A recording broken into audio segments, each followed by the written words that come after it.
When beauty gets ugly. My hope, my dreams are gone. Beauty supply. It's a billion-dollar industry, and all these black people wanted to do was get a piece of it. So they paid this man to help them start their own stores. So in total, I gave them $70,300. 40,000. $85,000. But all they had to show for it are empty storefronts. They say the Atlanta-based Beauty Supply Institute tricked them, turning their dreams of owning a business into a nightmare. All I want is my money back. That's it. I'm Justin Carter. This is TSR Investigates.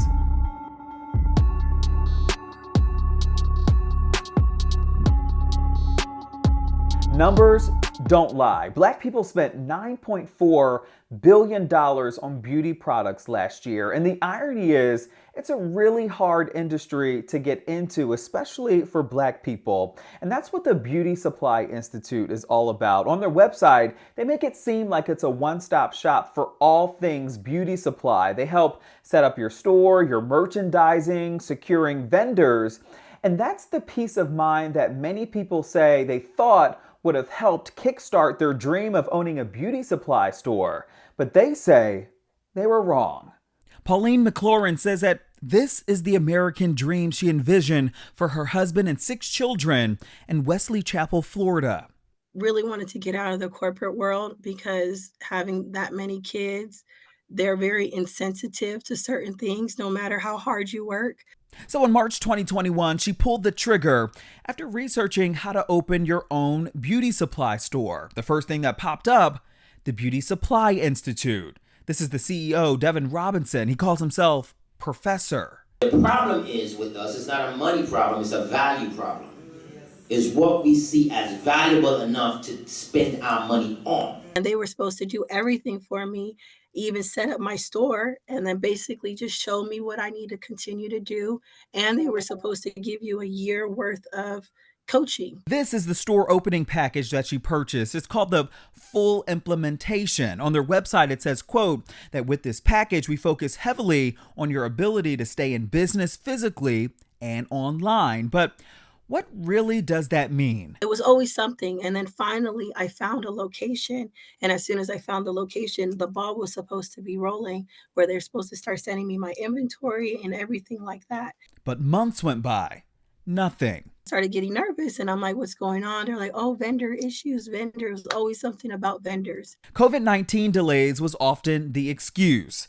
The $85,000 that she paid Beauty Supply Institute, she says, left her with an empty store that she now has to vacate. Month I got the 30-day notice like a week ago. From Tampa to Maryland to Northern Virginia, it was the same story for a group of women who spoke to the Shade Room about their experience. They did nothing for me but stick me with bills. Kadeja Cooper says that she signed up for classes with Beauty Supply Institute back in 2020. Taking the class, finishing the course, and after I finished, that's when they send you to funding. They took out 2 loans in my name. And I'm like, okay, that's kind of high for the price that the loans were in. They put it in a so-called holding account. So once I got the okay that everything was looking good, they called me back and was like, hey, you need more money in your holding account. And I'm like, well, why? At this point, I had at least $40,000 that in my holding account. They said they needed $30,000 more. Then they said they needed another $20,000 on top of that. Been calling, emailing, everything.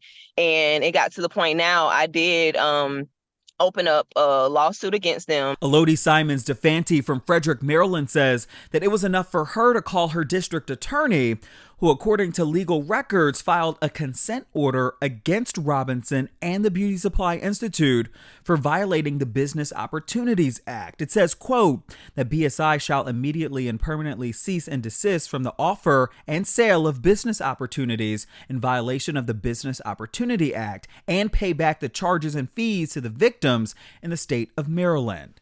I gave them $70,300. What they needed to do was come in, find me a location, then buy my inventory and set up my store, including the POS system and everything else I needed.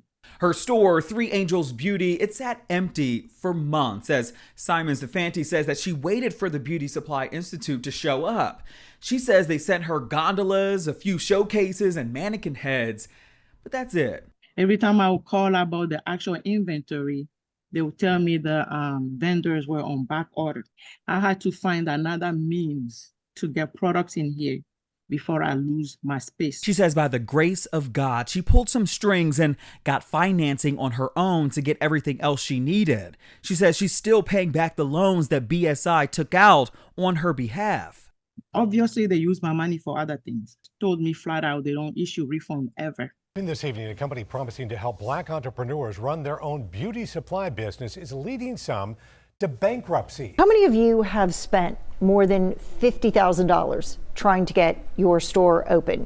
The pressure was on when local news outlets got involved. CEO Devin Robinson, he didn't want his face shown, but here's what he told the NBC affiliate in Atlanta. It is not all on us, and none of it is a nefarious act. Like, it's business. He told them that the company, quote, simply grew too fast for demand and it could take a year for his clients to start seeing movement. We had to implement new technology. We just had to do certain things to be able to handle certain scaling. So why not give them some of their money back if you can't fulfill and deliver? Give them some of their money back so they could order the products. That could be an option. That could be an option that we're weighing and looking at. But why not just do it now if you know that they're in financial hardship? Some of these people are not as clear-cut as they may make the story seem. What is your reaction to that response? I think that's like a cowardly response. He knows what he's doing. He knows. His team knows. Victoria Ezeobi from Virginia didn't get far when she gave BSI $12,500 to start her store. Once I reached out to them, they didn't know who I was. They didn't have any information. I decided to go down to Atlanta and file in small claims court. The attorney was given 45 days to respond to it, and they didn't respond. My hope, my dreams are gone. I'm not going to open up a store, and all I want is my money back. That's it. The Shade Room reached out to CEO Devin Robinson about this for a comment, and we did speak to him over the phone and said that he was ill for several months, and he says as a result, the company did suffer. He says he's working to rectify accounts for a handful of his customers, but also wants to address that there are several customers out there that he has that have failed to pay on their accounts, and as a result, their stores are not open. He says that his company has been around for just about 20 years and he's opened thousands of beauty supply stores. As best practice, though, it's always fair to just do your homework, check for references, check for testimonials, and if you ever feel like you were a victim to anything like this, you can always reach out to your local district attorney's office or the Federal Trade Commission, where you can file a report to get them to investigate. For TSR Investigates, I'm Justin Carter.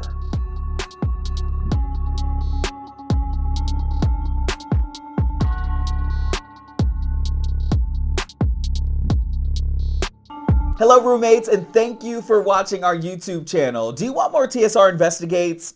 Be sure to subscribe and check us out at theshaderoom.com.